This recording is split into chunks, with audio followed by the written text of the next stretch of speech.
I am Madison Timmons. I'm Chris Soucy. And we're paranormal specialists who live in the most haunted city on earth, Savannah, Georgia. Every day is Halloween in our line of work, so join us as we spin true tales of haunts, murders, and disturbing Savannah history.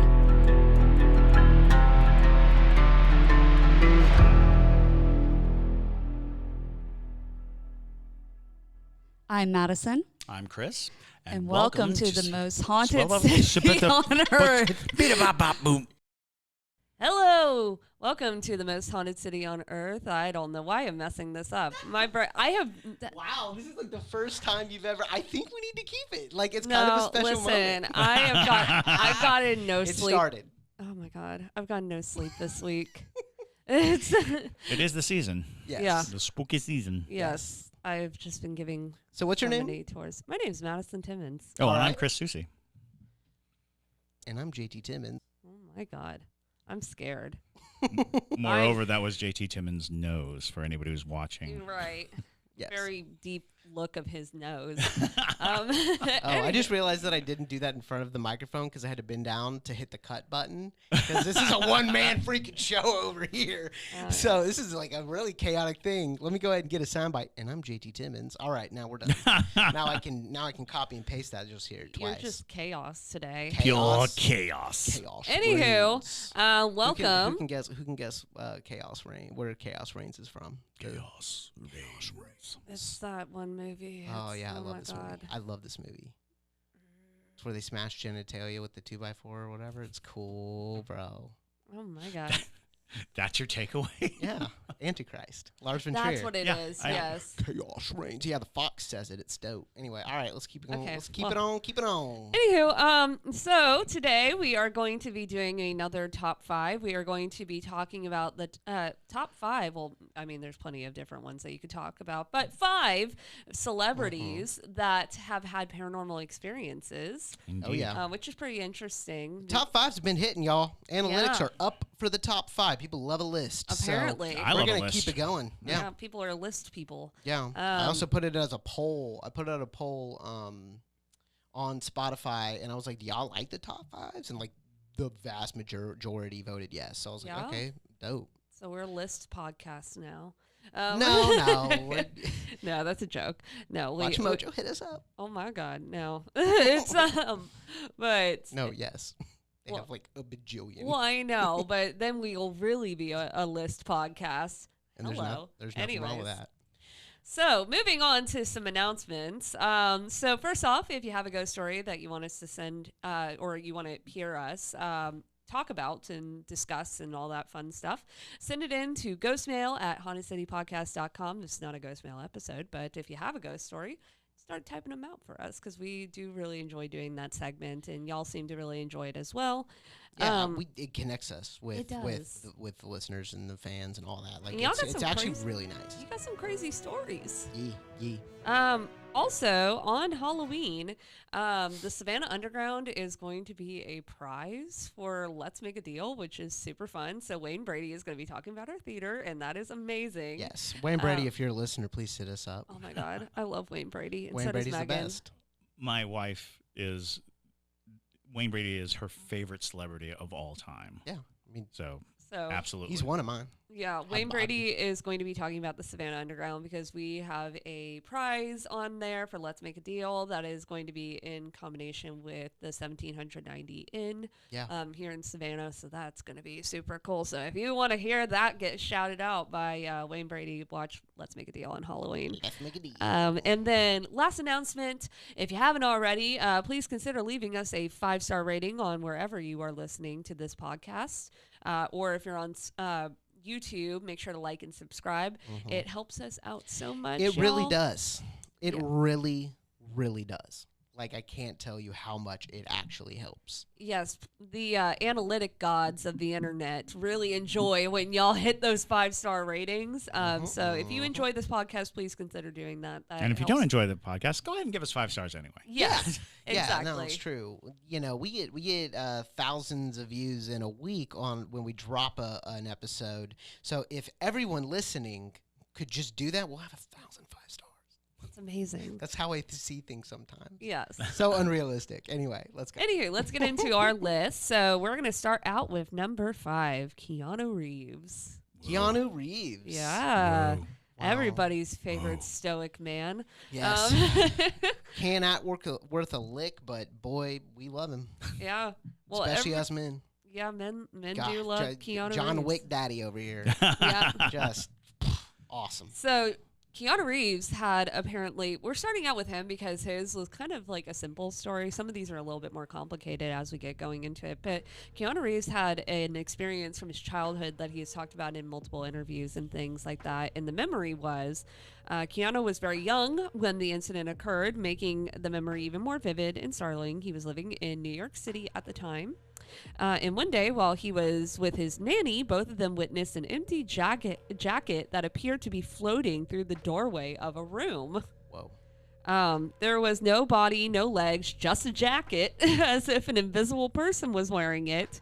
It came through the room and then vanished, leaving both young Keanu and his nanny in shock. Nanny, did you see that jacket? It floated. It floated. Whoa. Whoa. It was a ghost. And so, according to Keanu, the reaction of his nanny confirmed what he had seen. Both were startled, and they shared the experience and validated that it wasn't just a figment of his imagination. Mm. Keanu has occasionally shared this story during interviews. While he doesn't necessarily describe himself as a firm believer in the paranormal, he acknowledges the strangeness of the event and how it has stayed with him over the years.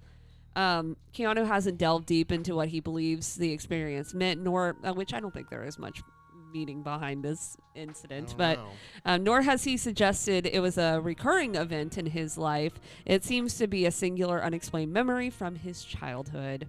Ooh, if I saw that, it'd be Point Break for me.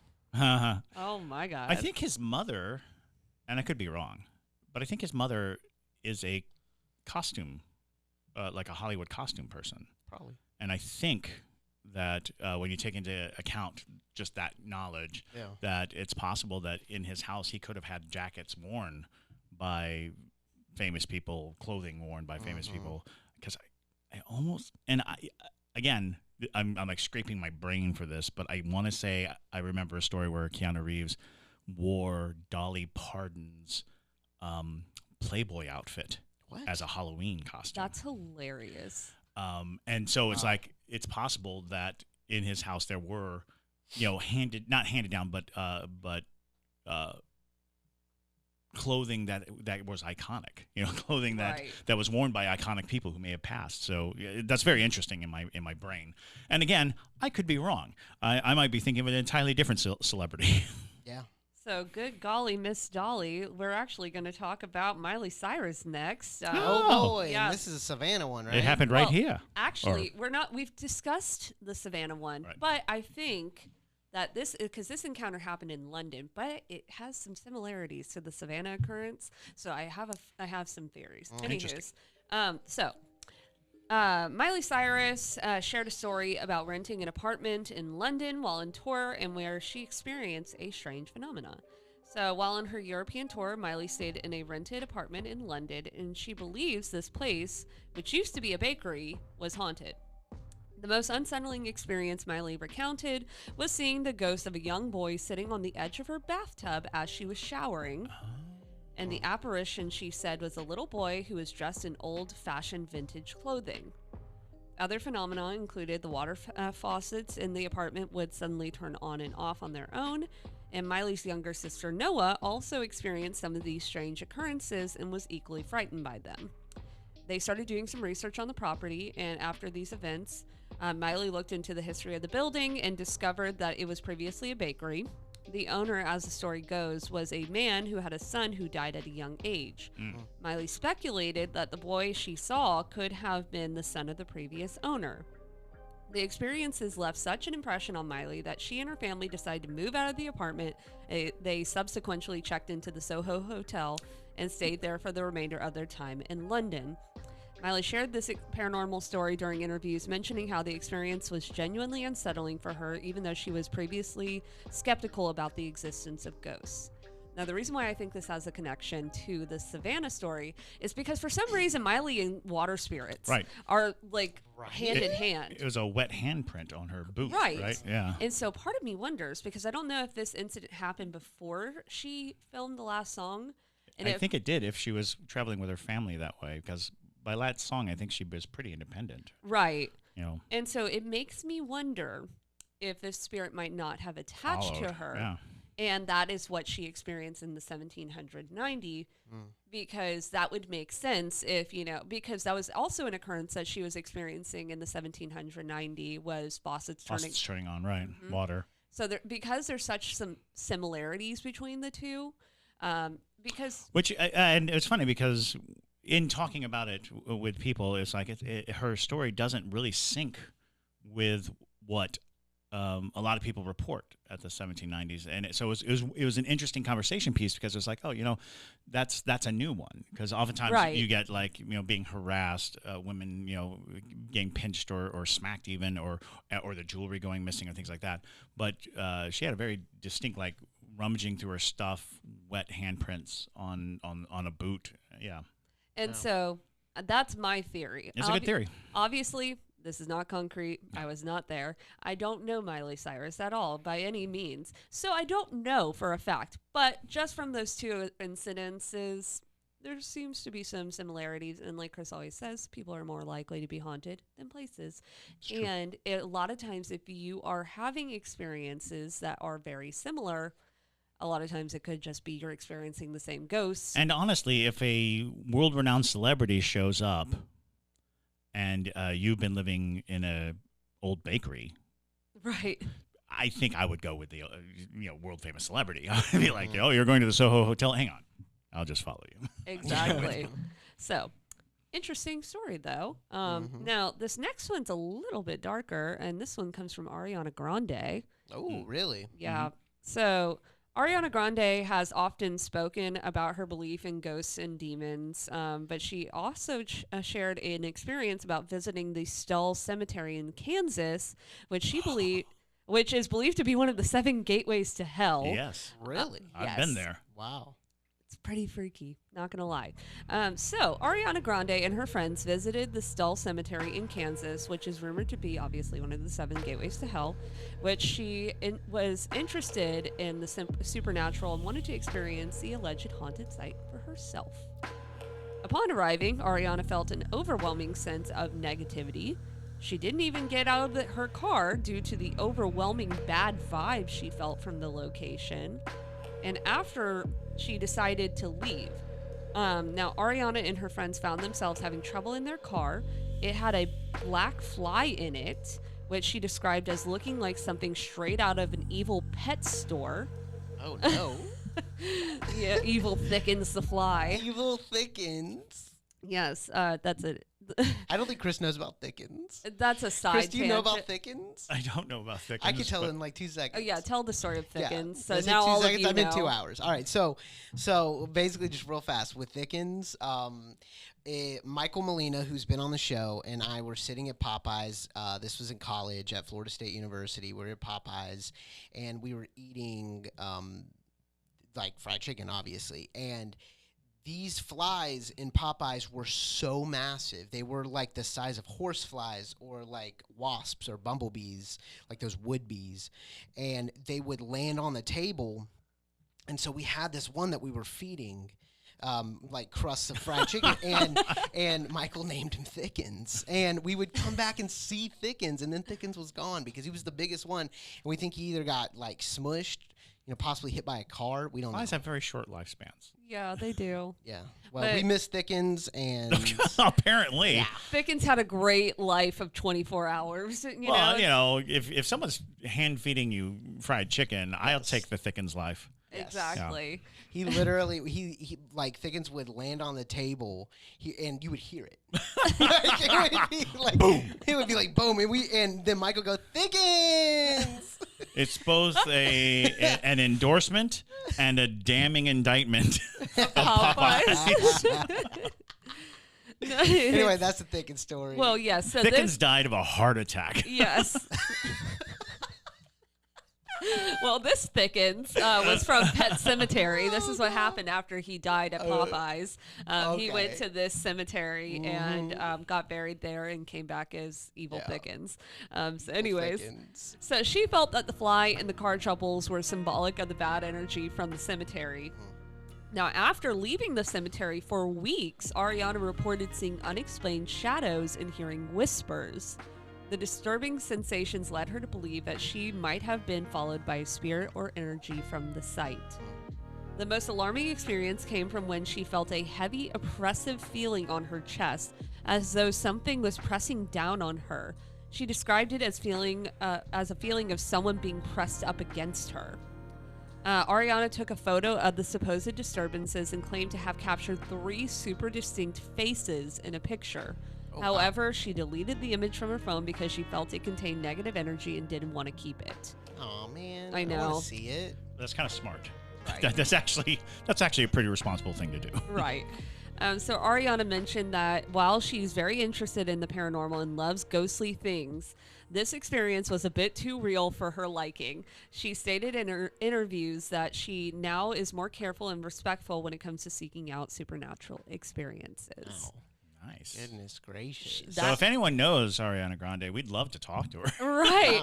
That's just like a crazy story. And like also not surprising at the same time. If you go to a place where they think it's one of the 7 like entrances to hell, maybe expect. We should do a podcast on the 7 portals to hell. Exactly. Ooh, that would be because idea. you know there's 7 that and it's a rotating list.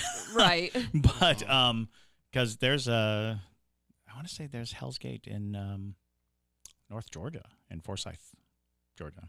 Yes, I feel like really? I've heard that. Yeah. That's one of the. And Goatman's Bridge is course, allegedly Goatman's Bridge. one of them. There's a variety. There's a variety of them, but yeah, the list that Stahl is in is about geographic like configurations where they like calculated the ley lines. And like, this is how we get to hell. It's like, I just figured we'd sin and that would be it. Well, well, maybe. I think it could be that same logic as the Miley Cyrus incident, that it's like if this famous like celebrity that's comes true. into the You cemetery. know, celebrity, what we have to really think about is how much focus and energy is placed upon a celebrity. All these people watching and looking, which is something that spirits are very, very interested in, having that kind of energy, because human attention is energy. And that is a smorgasbord. You get somebody who has, millions upon millions of people, worship them. Let's face it, that's what celebrity is. We celebrate them. They carry a signature of energy. And so, I want to say there was like a celebrity ghost hunting show at one point, or a celebrity where they like locked celebrities into places and made them do weird tasks. That's insane. That is. But I would like to say that you bring somebody of that kind of caliber of attention, you might get more experience. So, I bet. Any celebrities out there who want to go ghost hunting, hit us up. Yeah, no, straight Ariana up. Grande, I know you were a little traumatized by that incident, but you want to? We're going somewhere scary. Yes. Well, actually, speaking of paranormal celebrities and things like that, this is a good moment to remind y'all we do have the Ghost Brothers coming on to the show. correct. Yep. Friday. So we'll actually put a pin in that topic too, of seeing if they may, after they started acquiring some more attention to their show and We'll be things live like streaming that. one too. Well, Yeah. and For the that's Parajunkies another only. thing is a lot of times, especially in these shows where you have ghost hunters who are broadcasting and garnering audiences, a lot of times you'll hear very similar occurrences happen at different locations, and it is my estimation that what's happening is spirits are attaching to them and just going to these other places with them. And so then you get this, it's funny that everywhere we go, they call your name. It's like, well, it may not be the ghost of this property. It might be the one that's attached to you. Right. All right. So- Well, yeah, if you want to find a gate to hell, all you got to be is famous or steal someone's husband. She did both, so. Ooh, T. Oh my God. JT is unhinged today. Anyways. Yes. That is neither here nor there. JT's opinions do not reflect the owners of this. Yes. So the next one is Matthew McConaughey. All right. So all right. The man that my mother loves so much. My mother is obsessed with Matthew McConaughey. He believes in ghosts as well, but his biggest story that he has is a story about encountering a spirit named Madame Blue in his Hollywood home. Oh, okay. Madame Blue. Madame Blue. So, when Matthew McConaughey first moved into his home in the Hollywood Hills, he had an encounter with a spirit he later named Madame Blue. This occurred shortly after he purchased the property. Now, McConaughey recounted that on his first night in the house, he heard strange noises, decided to investigate. He walked around naked, armed with the baseball bat, trying to find the source of the sounds. You know, the best time to go investigating is naked with a baseball bat. Also, if you call it a baseball bat, I think you're compensating. Oh no, Chris. Oh no, we're going to get that. He just took We're going to get that E next to this podcast I know, for that right? one. That's funny, though. Lord. That is good. And so he was trying to find the source of the sounds. It was during his investigation that he felt the presence of the spirit. After the initial confrontation, Matthew felt he came to an understanding with Madame Blue. He mentioned in his interviews that he didn't feel threatened by her presence. Instead, he communicated, in a manner of speaking, that they could coexist peacefully as long as she didn't pull any malevolent tricks on him. So over time, McConaughey seemed to accept the presence of Madame Blue in his home, and he has said that he believes she had lived on the property long before he did, and that he doesn't think she's there to harm him or anyone else. Unlike some of the other celebrities who might seek to cleanse their homes of spirits, Matthew McConaughey seemed at peace with Madame Blue's presence, so he expressed no desire to bring in paranormal experts or perform any sort of cleansing ritual. The actor has shared this story with a mix of humor and seriousness in various interviews, making it clear that while he does believe in the paranormal to some extent, he also approaches with such experiences with his characteristic laid-back attitude. Super laid back. Yeah, he's like, yeah, you're a ghost. And she's like, yeah. You do your thing, I'll do my thing. Yeah. I'll be naked over here. And she's like, I'll be naked over here. Yeah, exactly. And so we'll just coexist. It's a win-win situation. No, that's funny, though. Because that's exactly how I picture Matthew McConaughey experiencing ghosts. He's like, oh, my God. Okay. Yeah, well. All right. All right. I guess you're here now. So, all right. So, but it's an interesting story, too, because it just seems like he just found his house spirit, really. That's... Yeah. And negotiation is that simple. You come up with a guideline. You say, don't do this. We can co-inhabit. Oftentimes it's the best answer. But the real reason, or the real question I have here is, where did he come up with the name Madame Blue? I can't find that anywhere. Madame Blue. It's just such a random name. Well, and it's interesting because there are spirits and entities that are blue. They give off a blue tinge. Like Madame Leota. And interesting, if you go back into certain cultures, you find that blue is the color of conjure. It's the color where a spirit had been drawn and basically captured. Famously genies of lamps and things of that nature. Blue is the color of enslavement. Huh. Ooh, interesting. Which is a call into Haint Blue as well, is the idea of Haint Blue being if you come here, you will be trapped. Okay. Right. Huh. Which makes sense. Yeah, so maybe, because he, like I said, he did believe that she lived here before, so maybe she does have some type of attachment where to the building, she to the can't place. Leave. And that's why she's blue. Interesting. Madame Blue.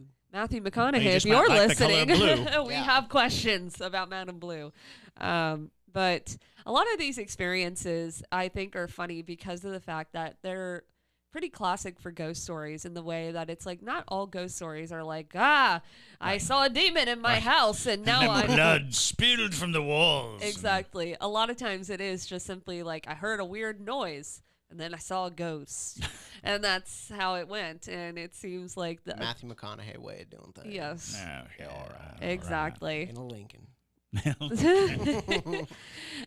So the next one is our last one, which is actually about UFOs, which I think is interesting. Intriguing. It's Demi Lovato. Ah. Oh. Demi Lovato is apparently just obsessed with UFOs. I go. didn't realize this about her, about them, excuse me, and I had no idea that they were so into like that sort of stuff. I maybe I missed the memo, but like it's but It's not coming through their music, so. yeah, exactly. It's not. But Demi Lovato has spoken about multiple encounters with the supernatural. So Demi has long expressed an interest in the paranormal and extraterrestrial, and here are some detailed accounts of their experiences. So UFO sightings. Demi has shared on multiple occasions about witnessing unidentified flying objects, UFOs. In October of 2020, they posted photos and videos on their Instagram account, which I missed clearly. If you saw this, please let us know because I don't remember this. But they claimed they were UFOs, and these sightings occurred during a trip to Joshua Tree, which is not surprising at all. Joshua Tree is a very common hotspot for... Is it? Yeah, for UFO type. Deserts in general. Yeah. But these sightings occurred during that trip to Joshua Tree with Dr. Stephen Greer, a known UFOologist. Sure. So they were out seeking Right. these UFOs and things like that. Okay. So Demi actually ended up getting their own show about UFOs, and What? yeah, it's called Unidentified with Demi Lovato. Oh my Yeah. God. We're going to check that out. I know. So in 2021, Demi began hosting a docuseries titled Unidentified with Demi Lovato. In this series, they, along with their best friend Matthew and sister Dallas, investigate UFO sightings and other paranormal phenomena. The docuseries delves into Demi's personal experiences and beliefs regarding extraterrestrial life. Wow. Which is just so crazy. Again, I don't know where I was for the last 3 years of Demi's UFO antics. We got a pandemic going on. We can't pay attention to everything. We're living through a bunch of historic events. And, you know, That's true. It's, apparently, I missed some things. Well, yeah, UFOs are kind of a passé subject at this point. It's like, have you seen what's going on in the world? Exactly. It's like, yeah, but they're UFOs. Yeah, fine. Right. Speaking totally side note, did you know they believe there's a megalodon off the Yes. coast of Tybee? I didn't know this until like literally yesterday. Oh, yeah. Yeah. Like, why do they think that? Like, that makes no sense. Like, why do they think that? They find Is there- megalodon teeth on Tybee all the time. Okay, that makes sense then. Yeah. Yeah. Yeah. Well, there's a it's not really off of Tybee as much as it is. I'm just going to call it Shark Tooth Island. Shark Tooth Island? It's a place that people go to get shark tooth. Oh, okay. Yeah. I don't know that that's Now not I the wanna official go. name. It's an island where it's easier to find shark teeth. Can you kayak out there? Or? I think you have to take a boat. Yeah, take a boat. boat. Yeah. Well, Interesting. I didn't know about this megalodon until literally. If y'all yesterday. actually probably don't know this because we've never brought it up, but Madison's obsessed with megalodons. Yeah, She's obsessed with think- megalodons. Have you watched She brings them up. Meg 2? No, because those No, are she dumb. doesn't like that stuff. It's so stupid, Is it really but endlessly entertaining? Isn't it? stupid. Yes. I mean, the first one was entertaining. The second one was like laugh out loud, yell at the screen, stupid. Mm-hmm. Like, that's not how it works. Right. You spend a lot of time saying that's not how it works because I think there's even a scene where like Jason Statham like catches a megalodon with a spike. That's dope. But he's like holding it up, Cool. and you're like, He couldn't hold see, Well, it's that's fiction. the thing. But megalodons are literally like 60 times bigger than a great white shark, like the largest great white shark. They're huge. I love megalodons. I don't like megalodon movies. I think they're so ridiculous. And I'm like, do better to the megalodons. They deserve more than this. They don't. Yes, they do. Yes, they do.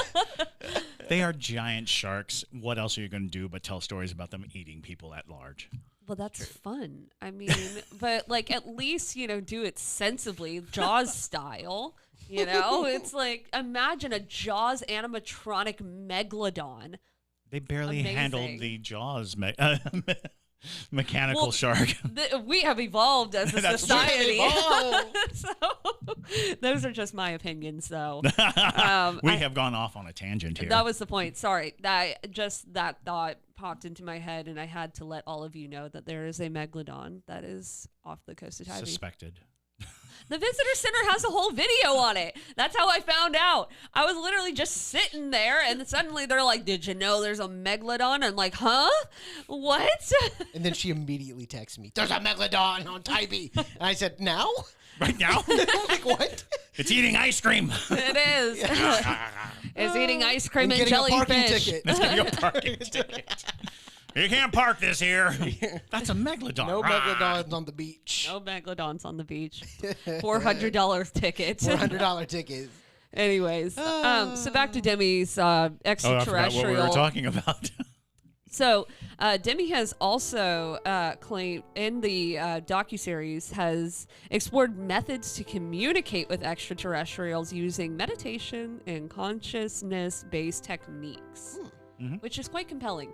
A little concerning because those are oftentimes associated with the extraterrestrial-based cults a lot of times, so a little concerning, but not unheard of. Personally, though, I feel like if we're going to communicate with extraterrestrials, it's going to be through some type of radio signal or something. That's at least my thought. There's the Stargate program, which was a group of psychics hired by the United States military to establish and maintain contact with the extraterrestrials. Being, remote viewers were basically used because our precepts and our concepts are all based upon what we understand as technology. But to suggest that our technology is the only technology or our understanding of physics is the only physics, it's kind of Earth-centric. So the idea is, what if we didn't stick to so much physical science and went more in metaphysical science? What could we accomplish? That concept of folding space and the concept of, long-distance travel being, it's funny, I think it was Mark Twain said, nothing is faster than the human thought. Because when I say Mars, my thought is already on Mars. It traveled all that distance. If I say the ends of the universe, my mind, my thought is at the ends of the universe the moment I think of it. So, that is an interesting way to think of existence, because we are bound by the physical world, and in that binding, we are limited. So once we could just break through that stubborn reliance on what is physical, we might accomplish amazing things. Now, if I think about that too much, I'm going to go into an existential crisis. So that's why we stick to the physical. Yeah. Right. Exactly. But interesting points.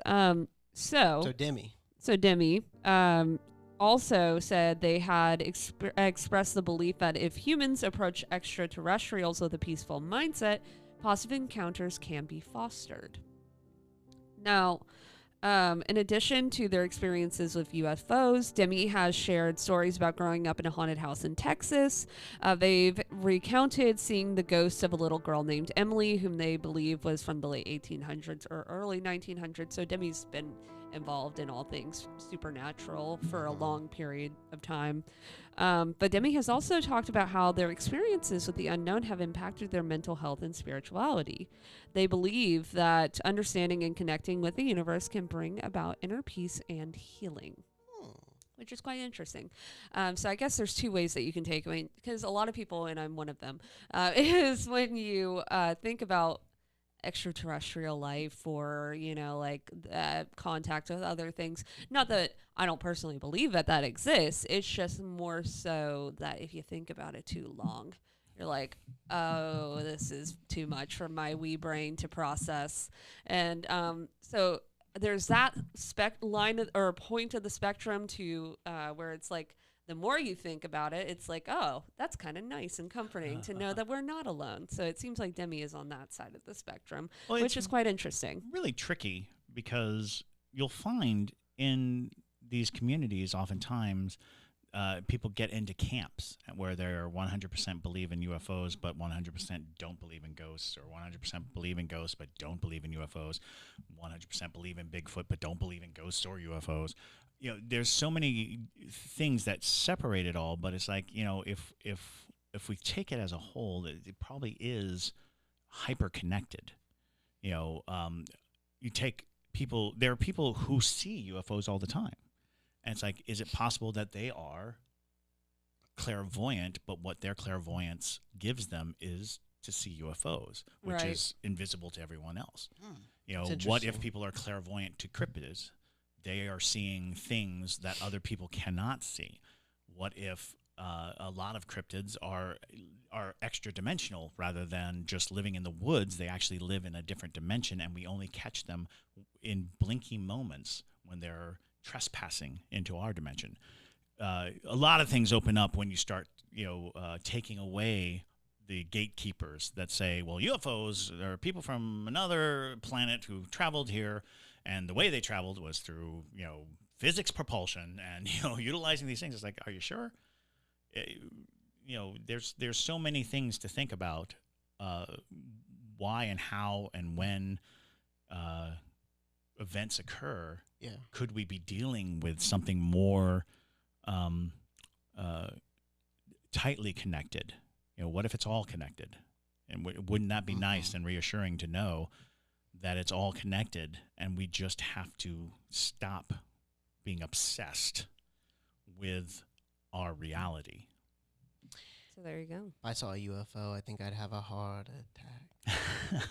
Oh my God. Well, I think a lot of people's encounters with UFOs are more the unknown element. You see something and you're like, I can't figure that out. Like, I had a friend who saw something here in Savannah that, upon describing it, it was like, well, it sounds like you saw a helicopter. And they were like, I know what a helicopter looks like. They're like, it was like a golden ball, and it had like landing struts like a helicopter. But then on the top of it, it had like a very ornate, almost like a king's crown. And I was like, wow, I don't know what to tell you. And they were like, it was low, like right above like the Hilton. Yeah. And I was like, was it hanging on a crane? Could it have been, but they were adamant about it, and they were like, it was large, it was huge. I was like, okay, yeah, you saw a UFO. That's the best we can do. That's the best I can tell you is I don't know what it is, and you don't know what it is, so we don't know what it is. Yeah. So we have a couple more minutes, and I wanted to bring up a concept that's absolutely not even close to what we've been talking about. Oh, good. Yeah. Non because sequitur. I want to know what Chris thinks. So Madison and I had a discussion this morning because the current Pope is doing a lot of good stuff for the Catholic Church, and we're big fans of the current Pope, and for what he stands for. For what he stands for, we're not Catholic, so yeah, no, we're not Catholic, but I keep up with it, and I tell her, but anyway, I said that I think that when he does die, he is going to be incorruptible. And Madison's like, I just don't know. I think there's a way that the Catholic Church is like maybe keeping them, keeping those bodies so fresh. And I was like, there's this old lady, hundreds of years old, I think, who is still incorruptible. She was a saint, right? And so I just wanted to bring that up with the last couple of minutes that we have the podcast. I want to know what you think about incorruptibility and whatnot. Yeah, well, it's fascinating, incorruptibility. So fascinating. there are cases in which it was not discovered that they're incorruptible for centuries. It was when they uncovered a tomb, or they opened it and they're like, oh, this body looks very recently dead. This body could, and that comes to this interesting notion, sure, which is we're immortal until we die, meaning only one thing kills us. Everything else we survive. We only live until we die, which sounds simple, sounds easy, but it does bring about this interesting idea that is, what if I could fall off the top of a building, hit the sidewalk, get up and walk away? I'm not going to try it. I do not encourage trying it.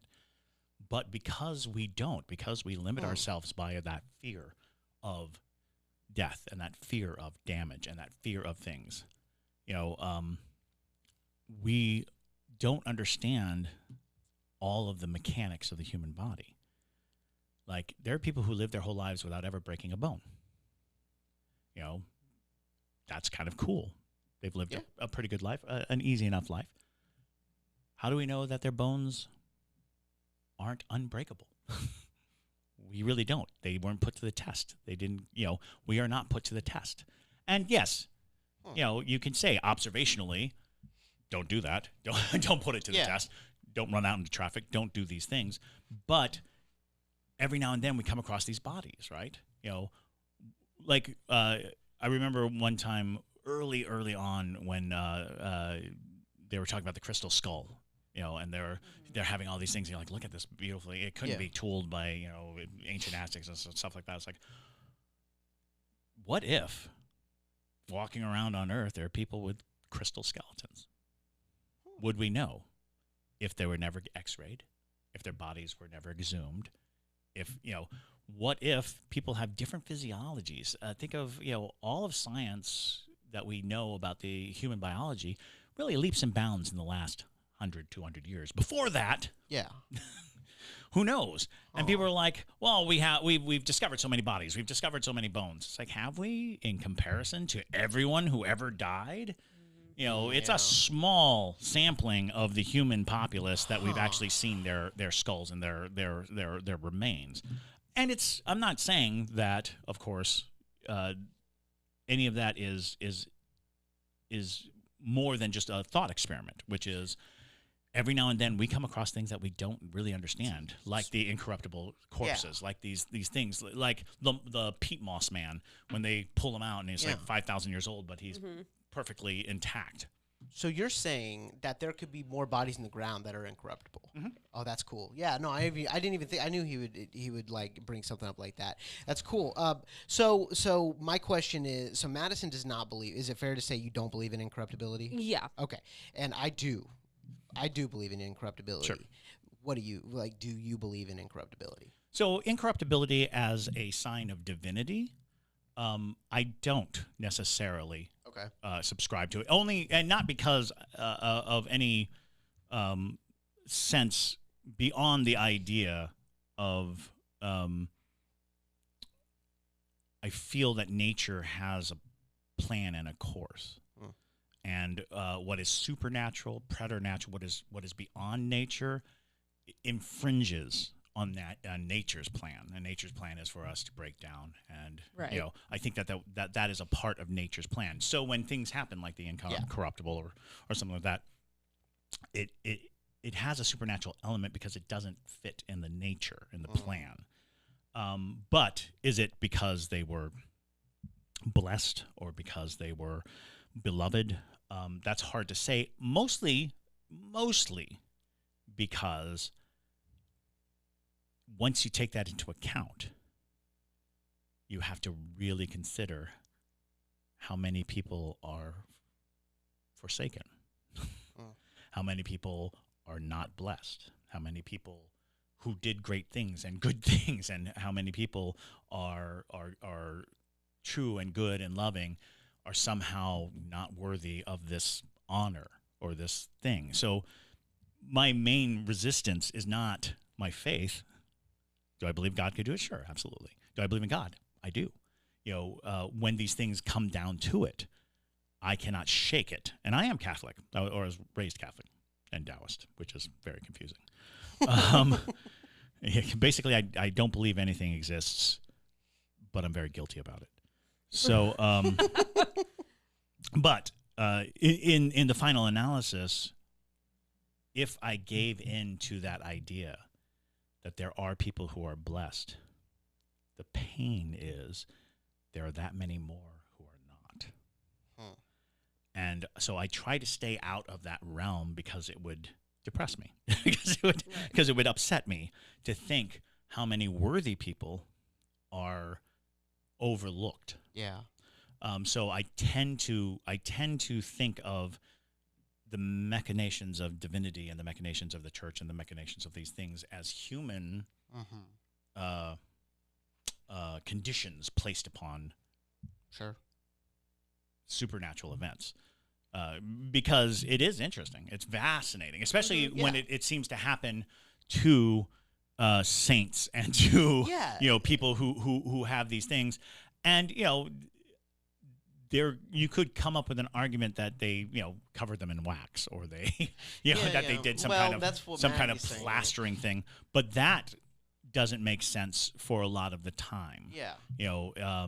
And we don't know anything really that lasts like that from that period. Exactly. I think personally that it's maybe a way for God to say, hey, this person did something that changed the religion in entirety. That's fair. And as far as faith goes, that is excellent to have, like, markers that allow your faith to, maneuver. I, strangely enough, don't place such a high regard on humans. I don't either. In the sense that I feel like humans are in many ways the plague of the earth. In many ways, we are the test for the true meek of the earth, which are wildlife, which are, I think that we, if you look at the pattern of our growth and the pattern of the way we mass destroy things and we choke out things, and then it's like, well, right now there's all these stories about killer whales attacking boats. Have you heard this? No. So, so there's like this contingent of killer whales, a pod of killer whales that are now chasing down boats. I think it's in the Mediterranean or something like that. And apparently now seals and walruses might be getting into it. Okay. It's an interesting thing. But what's interesting about it is nature doesn't fight back usually. Nature just keeps trying to go. So the incorruptible is nature. But what's the corruption? It's us. It's asphalt. It's pollution. It's our inability to regulate ourselves. It's microplastics. It's all these things that we just dump onto nature, which we are a part of nature. We are a part of nature, and we act against its interest every day, in and out. So so when I think of the garden, or what did God create? God created a beautiful thing, and then we mucked it up. Where do we get off mucking up the entire earth like this? It's like, oh, maybe we're the demons. Maybe we're the ones who are, and I mean, this is off the wall thoughts, but it's kind of how I regard humanity. We have this tendency to really, really demolish and destroy. And then we have these systems where we can, like, have heart, and it's like, well, where's that heart coming from? It's coming from our empathy, our sympathy, realizing the bad we've done, and that is the give and take of it all. So I try not to get into favorites of God, because that would get me mad. Right. Because I see too much suffering. I see too many people suffering. And that argument comes up a lot. It's like, well, if God is all loving, then how can there be so much suffering? It's like, well, maybe we're not the point. You know, maybe that's why we get to suffer, is because, you know, God's up there going, I made mammals for this planet was for platypi. So with that nice little tangent, thank you guys Very so much odd tangent. Right. Well, thank you guys so much for listening to today's episode. I hope you enjoyed it. If, like we said, if you have any ghost stories that you would like to share with us, go ahead and send it to ghostmail@hauntedcitypodcast.com, along with all your questions and photos and videos, all the good things. But with that, my name is Madison Timmons. I'm Chris Susi. And stay spooky, y'all.